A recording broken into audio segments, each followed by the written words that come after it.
ओम शांति। आज है 22 जनवरी शिव बाबा की अव्यक्त मुरली। सहज सिद्धि प्राप्त करने के लिए ज्ञान स्वरूप प्रयोगी आत्मा बनो। आज ज्ञानदाता वरदाता अपने ज्ञानी तु आत्मा योगी तु आत्मा बच्चों को देख रहे हैं। हर एक बच्चा ज्ञान स्वरूप और योग युक्त कहाँ तक बना है। क्या देख रहे हैं आज बाबा कि बच्चे जो हैं वो ज्ञान स्वरूप और योग युक्त कहाँ तक बने हैं। ज्ञान सुनने और सुनाने के निमित्त बने हैं, वह ज्ञान स्वरूप बन गए हैं। समय प्रमाण योग लगाने वाले व सदा योगी जीवन अर्थात हर कर्म में योग युक्त। क्या कहा बाबा ने? हर कर्म में योग युक्त युक्ति युक्त स्वतः वह सदा के योगी बने हैं।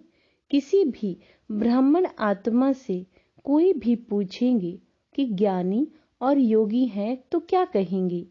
सभी ज्ञानी और योगी है ना। ज्ञान स्वरूप बनना अर्थात हर संकल्प बोल और कर्म समर्थ होगा, व्यर्थ समाप्त होगा। क्योंकि जहां समर्थ है वहां व्यर्थ हो नहीं सकता। जैसे प्रकाश और अंधियारा साथ साथ नहीं होता, तो ज्ञान प्रकाश है व्यर्थ अंधकार। वर्तमान समय व्यर्थ को समाप्त करने का अटेंशन रखना है। सबसे मुख्य बात संकल्प रूपी बीज को समर्थ बनाना है। अंडरलाइन। सबसे मुख्य बात संकल्प रूपी बीज को समर्थ बनाना है। अगर संकल्प रूपी बीज समर्थ है, आपका जो भी थॉट है वो पॉजिटिव है, तो वाणी कर्म संबंध सहज ही समर्थ हो जाता है। तो ज्ञान स्वरूप अर्थात हर समय हर संकल्प हर सेकंड समर्थ है ना। पॉजिटिव ही होना चाहिए हर समय हर संकल्प। योगी तो आत्मा सभी बने हो, लेकिन हर संकल्प स्वतः योग युक्त और युक्ति युक्त हो, इसमें नंबरवार है। बाबा कहते हैं क्यों नंबर बने?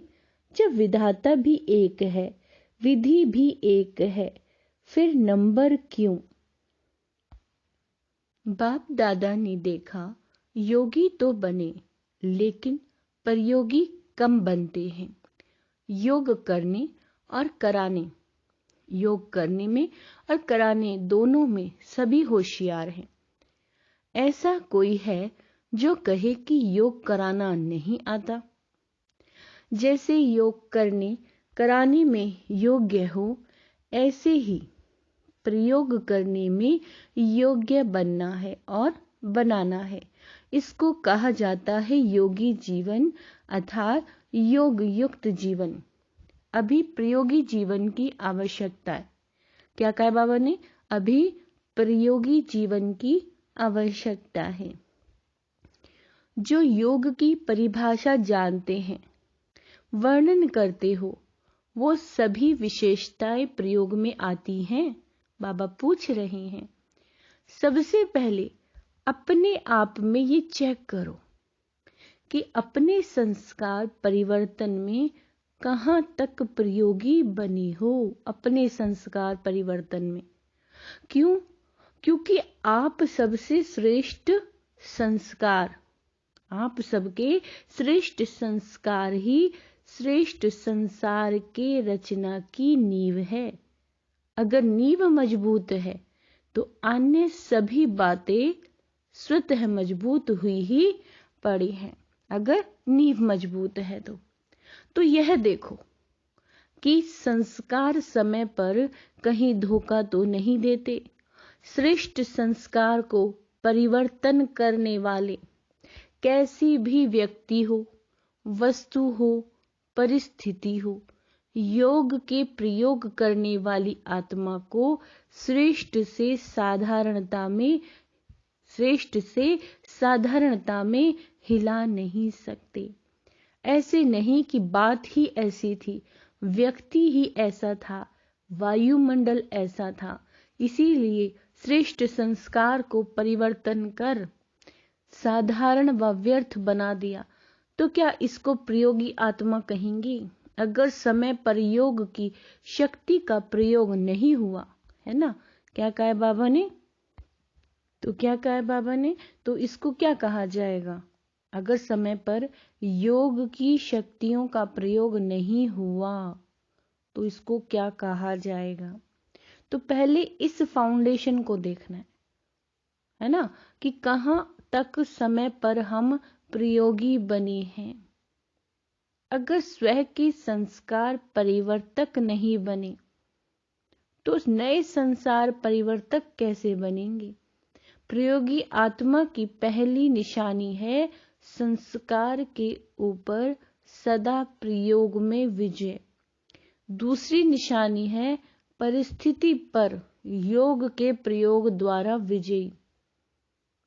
योग के प्रयोग द्वारा विजयी। समय प्रति समय प्रकृति की हलचल भी योगी आत्मा को अपनी तरफ आकर्षित करती है। ऐसे समय पर योग की विधि प्रयोग में आती है। कभी योगी पुरुष को व पुरुषोत्तम आत्मा को प्रकृति प्रभावित तो नहीं करती। क्यों? क्योंकि ब्राह्मण आत्माएं पुरुषोत्तम आत्माएं हो। प्रकृति पुरुषोत्तम आत्माओं की दासी है, जो प्रकृति है। मालिक दासी के प्रभाव में आ जाएं, इसको क्या कहेंगे? आजकल पुरुषोत्तम आत्माओं को प्रकृति साधनों और सैल्वेशन के रूप में प्रभावित करती है। साधन व सैल्वेशन के आधार पर योगी जीवन है। साधन के आधार पर साधन व सैल्वेशन कम तो योग युक्त भी कम। अगर किसी के पास मोबाइल नहीं है, मोबाइल ही नहीं चल रहा है, तो मोबाइल भी तो एक साधन हो गया, है ना। अगर आज मोबाइल है तो बहुत अच्छा योग लग रहा है, और आज मोबाइल नहीं है कल तो योग भी कम। तो बाबा कहते हैं इसको कहा जाता है प्रभावित होना। योगी व प्रयोगी आत्मा की साधना के आगे साधन स्वतः आते हैं। साधन साधना का आधार नहीं हो, लेकिन साधना साधनों को स्वतः आधार बनाएगी, है ना। इसको कहा जाता है प्रयोगी आत्मा। तो चेक करो, संस्कार परिवर्तन विजयी और प्रकृति के प्रभाव के विजयी कहां तक बने हैं। तीसरी निशानी है विकारों पर विजयी। तीसरी निशानी है विकारों पर विजयी। योगी व प्रयोगी आत्मा के आगे ये 5 विकार जो दूसरों के लिए जहरीले सांप है। देखो बाबा ने क्या कहा है, लेकिन आप योगी प्रयोगी आत्माओं के लिए ये सांप गले के माला बन जाते हैं। आप ब्राह्मणों के और ब्रह्मा बाप के अशरीरी तपस्वी शंकर स्वरूप का यादगार अभी भी भक्त लोग पूजते और गाते रहते हैं। दूसरा यादगार, ये सांप आपके अधीन ऐसे बन जाते हैं जो आपके जीवन में खुशी में नाचने की स्टेज बन जाते हैं। बाबा कहते हैं जब विजयी बन जाते हो, विकारों पर विजय, तो क्या अनुभव करते हो, क्या स्थिति होती है? बाबा पूछ रहे हैं। खुशी में नाचते रहते हो ना, तो यह स्थिति स्टेज के रूप में दिखाई है।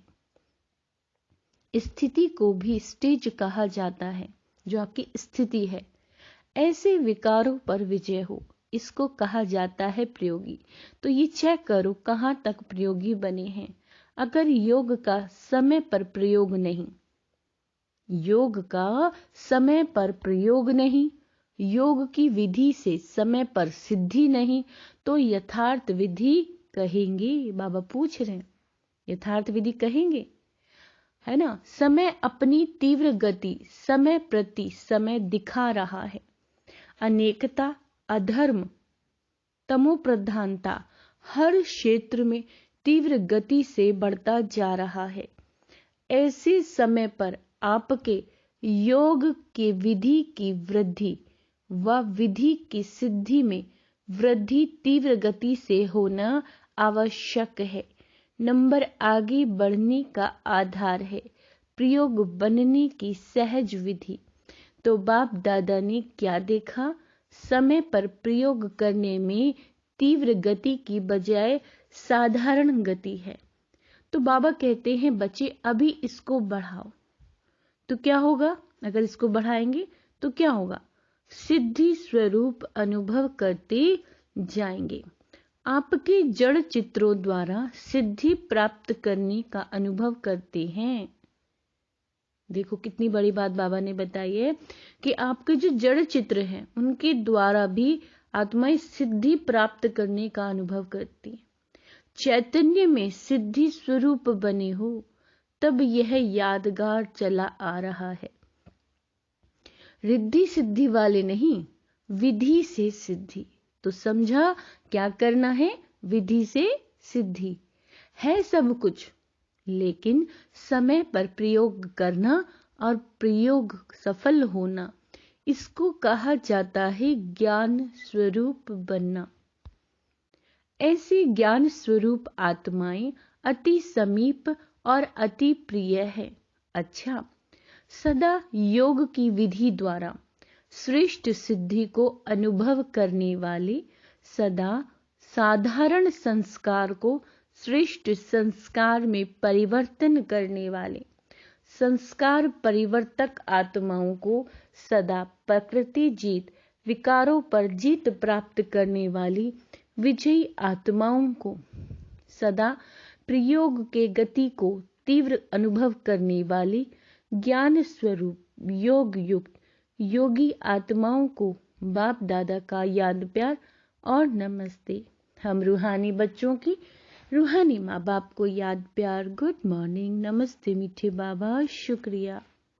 24 नवंबर को 2 कुमारियों के समर्पण समारोह के बाद रात्रि 10 बजे दादी ऑलराउंडर ने अपना पुराना चोला शरीर छोड़ बाप दादा की गोद ली। 25 तारीख दोपहर में उनका अंतिम संस्कार किया गया। साय काल मुरली के पश्चात दादियों से मुलाकात करते समय बाप दादा ने जो महावाक्य उच्चारे वो इस प्रकार हैं। क्या कहते हैं बाबा? खेल में भिन्न भिन्न खेल देखते रहते हो, साक्षी हो खेल देखने में मजा आता है ना। चाहे कोई उत्सव हो, चाहे कोई शरीर छोड़े, दोनों ही क्या लगता है? खेल में खेल लगता है, और लगता भी ऐसे ही है ना जैसे खेल होता है और समय प्रमाण समाप्त हो जाता है। ऐसे ही जो हुआ सहज समाप्त हुआ तो खेल ही लगता है। हर आत्मा का अपना अपना पार्ट है। अंडरलाइन। क्या कहा बाबा ने? हर आत्मा का अपना अपना पार्ट है। सर्व आत्माओं की शुभ भावना, अनेक आत्माओं की शुभ भावना प्राप्त होना, यह भी हर आत्मा के भाग्य की सिद्धि है। तो जो भी हुआ, क्या देखा? खेल देखा या मृत्यु देखी? एक तरफ वही अलौकिक स्वयंवर देखा और दूसरी तरफ चोला बदलने का खेल देखा, लेकिन दोनों क्या लगे? है ना, खेल में खेल। फर्क पड़ता है क्या? स्थिति में फर्क पड़ता है। लौकिक स्वयंवर देखने में और चोला बदलते हुए देखने में फर्क पड़ा। थोड़ी लहर बदली हुई कि नहीं? साक्षी होकर खेल देखो तो वो अपने विधि का और वो अपने विधि का। सहज नष्टो मोह होना, यह बहुत काल के योग की विधि की सिद्धि है। तो नष्टो मोह सहज मृत्यु का खेल देखा। इस खेल का क्या रहस्य देखा? देह की स्मृति से भी उपराम। क्या कहा बाबा ने? देह की जो स्मृति है उससे भी उपराम। बाबा कहते हैं चाहे व्याधि द्वारा, चाहे विधि द्वारा, और कोई भी आकर्षण अंत समय आकर्षित नहीं करे। इसको कहा जाता है सहज चोला बदली करना। तो क्या करना है? नष्टो मोहा, सेंटर भी याद नहीं आए। टीचर्स को देखते हुए बाबा कह रहे हैं ऐसे नहीं, कोई जिज्ञासु याद आ जाए, कोई सेंटर की वस्तु याद आ जाए, कुछ किनारे किया हुआ याद आ जाए। सबसे न्यारे बाप के प्यारे, पहले से ही किनारे छूटे हुए हों, कोई किनारों को सहारा नहीं बनाना है, सिवाय मंजिल के और कोई लगाव ना हो। अच्छा, निर्मल शांता दादी से मुलाकात। बाबा कहते हैं संगठन अच्छा लगता है, संगठन की विशेष शोभा हो, सबकी नजर कितने प्यार से आप सबकी तरफ जाती है। जब तक जितनी सेवा है उतनी सेवा शरीर द्वारा होनी ही है। कैसे भी करके शरीर चलता ही रहेगा। शरीर को चलाने का ढंग आ गया है ना, अच्छा चल रहा है, क्योंकि बाप की और सबकी दुआएं हैं। खुश रहना और खुशी बांटनी है, और क्या काम है। सब देख देख कितने खुश होते हैं, तो खुशी बांट रहे हैं ना, खा भी रहे हैं और बांट भी रहे हैं।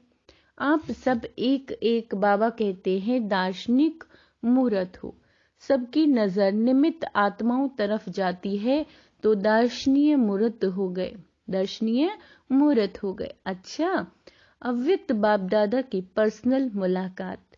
ब्राह्मण जीवन का आधार है याद और सेवा।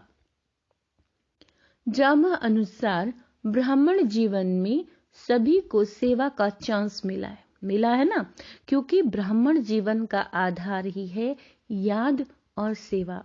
अगर याद और सेवा कमजोर है तो जैसे शरीर का आधार कमजोर हो जाता है, तो शरीर दवाइयों के धक्के से चलता है ना। तो ब्राह्मण जीवन में अगर याद और सेवा का आधार मजबूत नहीं, कमजोर है, तो वह ब्राह्मण जीवन भी कभी तेज चलेगा, कभी ढीला चलेगा, कभी धक्के से चलेगा। कोई सहयोग मिले, कोई साथ मिले, कोई सरकमस्टांस मिले तो चलेंगे, नहीं तो ढीले हो जाएंगे। इसीलिए याद और सेवा का विशेष आधार सदा शक्तिशाली चाहिए। दोनों ही शक्तिशाली हो, बाबा कहते हैं। सेवा बहुत है, याद कमजोर है, या याद बहुत अच्छी है, सेवा कमजोर है, तो अभी तीव्र गति नहीं हो सकती। तो भी बाबा कहते हैं तीव्र गति नहीं हो सकती। याद और सेवा दोनों में बाबा कहते हैं तीव्र गति चाहिए, शक्तिशाली चाहिए। तो दोनों ही शक्तिशाली है या फर्क पड़ जाता है? कभी सेवा ज्यादा हो जाती है, कभी याद ज्यादा हो जाती है, दोनों साथ साथ। याद और निस्वार्थ सेवा, स्वार्थ की सेवा नहीं, है ना। बाबा ने क्या कहा है? स्वार्थ की सेवा नहीं, निस्वार्थ सेवा तो माया जीत बनना बहुत सहज है। हर कर्म में कर्म की समाप्ति के पहले सदा विजय दिखाई देगी। इतना अटल निश्चय का अनुभव होगा कि विजय तो हुई पड़ी है। अगर ब्राह्मण आत्माओं की विजय नहीं होगी तो किसकी होगी? क्षत्रियों की होगी क्या? ब्राह्मणों की विजय है ना, क्वेश्चन मार्क नहीं होगा। कर तो रहे हैं, चल तो रहे हैं, देख लेंगे, हो जाएगा, होना तो चाहिए, तो ये शब्द नहीं आएंगे। पता नहीं क्या होगा, होगा या नहीं होगा, यह निश्चय के बोल हैं क्या? बाबा पूछ रहे हैं। निश्चय बुद्धि विजयी, यह गायन है ना? जी बाबा। तो जब प्रैक्टिकल हुआ है तब तो गायन है। निश्चय बुद्धि की निशानी है विजय निश्चित। जैसे किसी भी प्रकार की किसी को शक्ति होती है, चाहे धन की हो, बुद्धि की हो, संबंध संपर्क की हो, तो उसको निश्चय रहता है। यह क्या बड़ी बात है? यह तो कोई बात ही नहीं। आपके पास तो सब शक्तियां हैं। धन की शक्ति है कि धन की शक्ति करोड़पतियों के पास है। बाबा कहता है सबसे बड़ा अविनाशी धन है जो सदा साथ है। तो धन की शक्ति भी है, बुद्धि की शक्ति भी है, पोजीशन की शक्ति भी है। जो भी शक्तियां गाई हुई हैं, सब शक्तियां आप में है या कभी कभी बाबा कहते प्राय लोप हो जाती हैं। इन्हें इमर्ज रूप में अनुभव करो, अपनी शक्तियों को। ऐसे नहीं हाँ हूं तो सर्वशक्तिवान का बच्चा, लेकिन अनुभव तो होता ही नहीं है ना। तो सभी भरपूर हो कि थोड़ा थोड़ा खाली हो। समय पर बाबा कहते हैं विधि द्वारा सिद्धि प्राप्त हो, ऐसे नहीं समय पर तो नहीं, और वैसे नशा हो कि बहुत शक्तियां। कभी अपनी शक्तियों को भूलना नहीं है, यूज करो। अगर स्वयं प्रति कार्य में लगाना आता है तो दूसरे के कार्य में भी लगा सकते हैं। पांडवों में शक्ति आ गई या कभी क्रोध आता है, थोड़ा थोड़ा क्रोध आता है। बाबा पूछ रहे हैं, कोई क्रोध करे तो क्रोध आता है, कोई इंसल्ट करे तो क्रोध आता है। यह तो ऐसे ही हुआ जैसे दुश्मन आता है तो हार होती है। माताओं को थोड़ा थोड़ा मोह आता है। पांडवों को अपने हर कल्प के विजयीपन की सदा खुशी इमर्ज होनी चाहिए। कभी भी कोई पांडवों को याद करेंगे तो पांडव शब्द से विजयी सामने आएगी ना। पांडव अर्थात विजयी। पांडवों की कहानी का रहस्य ही क्या है? विजय है ना। तो हर कल्प के विजयी इमर्ज रूप में नशा रहे, मर्ज नहीं। अच्छा, दूसरा बाबा कहते हैं सर्व द्वारा मान प्राप्त करने के लिए, सर्व द्वारा मान प्राप्त करने के लिए निर्माण बनो। सभी अपने को सदा कोटों में कोई और कोई में भी कोई श्रेष्ठ आत्मा अनुभव करते हो कि कोटों में कोई जो गाया हुआ है वो कोई और है या आप ही हो। बाबा पूछते तो कितना एक एक आत्मा का महत्व है। अर्थात हर आत्मा जो है ना वो महान है। तो जो जितना महान होता है ना, महानता की निशानी जितना महान उतना निर्माण, जितना महान उतना निर्माण। बिल्कुल निरअहंकारी रहेगी वो आत्मा, दूसरों को आदर और सम्मान देने वाली होगी। क्यों? क्योंकि सदा भरपूर आत्मा। जैसे वृक्ष के लिए कहते हैं ना, जितना भरपूर होगा उतना झुका हुआ होगा। निर्माणता ही सेवा करती है। जैसे वृक्ष का झुकना सेवा करता है, अगर झुका हुआ नहीं होगा तो सेवा नहीं करेगा। तो एक तरफ महानता है और दूसरी तरफ निर्माणता, और जो निर्माण रहता है वह सर्व द्वारा मान प्राप्त करता है। स्वयं निर्माण बनेंगे तो दूसरे भी मान देंगे, और जो अभिमान में रहता है उसको कोई मान नहीं देते, उससे दूर भागेंगे। क्या कहा बाबा ने? उससे सभी दूर भागेंगे। तो महान और निर्माण है या नहीं है, उसकी निशानी है कि निर्माण सबको सुख देगा। जहां भी जाएगा जो भी करेगा वह सुखदायी होगा। इससे चेक करो कि कितने महान हैं। जो भी संबंध संपर्क में आई सुख की अनुभूति करे, ऐसे हैं या कभी दुख भी मिल जाता है। निर्माणता कम तो सुख भी सदा नहीं दे सकेंगे। तो सदा सुख देते हो, सुख लेते, या कभी दुख देते हो और दुख लेते हो? चलो देते नहीं लेकिन ले भी लेते हो। थोड़ा फील होता है तो ले लिया ना। कोई इंसल्ट कर रहा है ना, तो बाबा कहते फील कर लिया, तो ये तो लेना हो गया ना। अगर कोई भी बात किसी की फील हो जाती है, ये ऐसे कैसे बोल सकता है, हमने तो इसके बारे में बुरा सोचा ही नहीं था, ऐसे संकल्प आ जाता है ना। तो बाबा कहते हैं अगर कोई भी बात किसी की फील हो जाती है तो इसको कहेंगे दुख ले लिया। अरे उसका तो स्वभाव संस्कार है ना, तो हमें कभी फील नहीं करना चाहिए, तो इसको कहेंगे दुख लेना। लेकिन कोई दे और आप लो ही नहीं, जब मेरे को लेना ही नहीं है मैं क्यों फालतू में किसी से दुख लूं। यह तो आपके ऊपर है। जिसके पास होगा ही दुख वो क्या देगा। बहुत बड़ी लाइन बाबा ने बोल दी आज तो। जिसके पास है ही बेचारे के पास दुख है, जैसे संस्कार हैं, जैसा बोलने का उसका तरीका है, वो वही देगा, है ना, दुख ही देगा ना। लेकिन आपका काम है सुख लेना और सुख देना। ऐसे नहीं कि कोई दुख दे रहा है तो कहेंगे मैं क्या करूं, मैंने नहीं दिया लेकिन उसने दिया है ना। अपने को चेक करना है क्या लेना है क्या नहीं लेना है। लेने में भी होशियारी चाहिए ना। इसीलिए ब्राह्मण आत्माओं का गायन है, सुख के सागर के बच्चे सुख स्वरूप सुख देवा हैं। कोई दुख दे तो बिल्कुल भी दुख नहीं लेना। कोई बुरे वाक्य बोले, हमारी चीज है ही नहीं, हमें तो लेना ही नहीं, ठीक है ना। तो सुख स्वरूप सुख देवा बाबा कहता है आत्माएं हो, दुख की दुनिया छोड़ दी, किनारा कर लिया, या अभी तक एक पांव दुख की दुनिया में है और एक पांव संगम पर है ना। ऐसे तो नहीं है कि थोड़ा थोड़ा वहां बुद्धि रह गई, पांव नहीं है लेकिन थोड़ी उंगली रह गई है। जब दुख धाम को छोड़ चले हो तो ना दुख लेना है और ना दुख देना है। अच्छा, वरदान है उड़ती कला द्वारा बाप समान, उड़ती कला द्वारा बाप समान, ऑल राउंड पाटधारी वाले चक्रवर्ती भव। जैसे बाप ऑल राउंड पाटधारी हैं, सखा भी बन सकते तो बाप भी बन सकते। क्या कहा बाबा ने? सखा भी बन सकते तो बाप भी बन सकते। ऐसे उड़ती कला वाले जिस समय जिस सेवा की आवश्यकता होगी उसमें संपन्न पाठ बजा सकेंगे।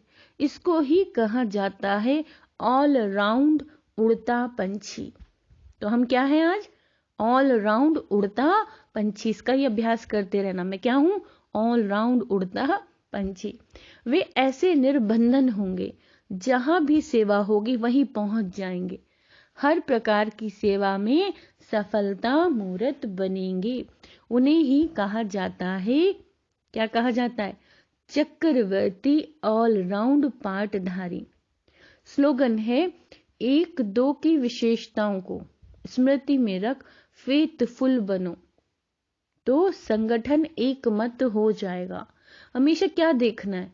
दूसरे की अच्छाइयों को देखना है, विशेषताओं को, और फेथफुल बनना है। तो भी क्या होगा? संगठन में एक मत हो जाएंगे।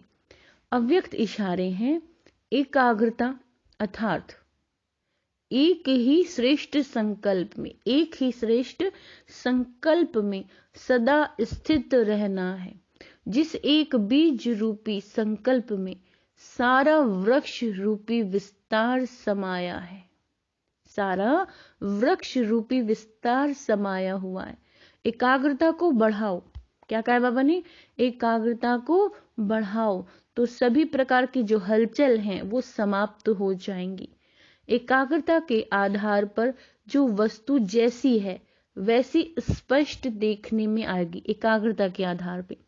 तो बाबा कहते हैं ऐसी एकाग्र स्थिति में स्थित होने वाला स्वयं जो है जैसा है, अथवा जो वस्तु जैसी है वैसी स्पष्ट अनुभव होगी। और एकाग्रता का क्या बताया बाबा ने? एक ही श्रेष्ठ संकल्प में सदा स्थित रहना है। अच्छा, ओम शांति।